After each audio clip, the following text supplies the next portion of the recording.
Ser sustentável é cuidar da vida e das futuras gerações, pois o meio ambiente não está só ao nosso redor. O meio ambiente somos nós.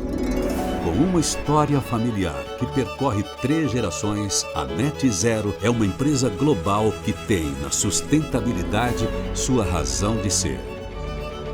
Ajudamos agricultores a utilizar de forma sustentável toneladas de resíduos gerados por sua atividade.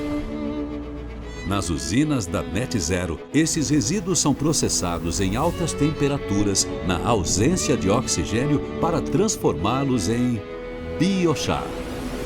O biochar, então, volta para os campos, onde se torna um poderoso condicionador para o solo, capaz de melhorar a retenção de água e nutrientes através de uma aplicação única com efeitos de longa duração. Assim, melhora os rendimentos e reduz a necessidade de fertilizantes, também ajudando a combater as mudanças climáticas, pois mantém o carbono longe da atmosfera por séculos.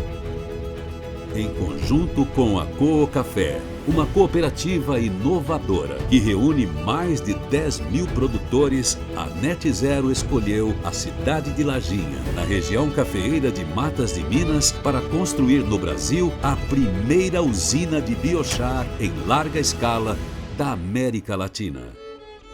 Além de combater as mudanças climáticas e promover uma agricultura mais sustentável, esse projeto também cria dezenas de oportunidades de emprego para a população local e produz energia elétrica renovável para tornar a região ainda mais sustentável. Unidos, seremos a solução para um futuro mais sustentável, produtivo e, acima de tudo, mais humano. Net Zero, para o clima e as pessoas, já.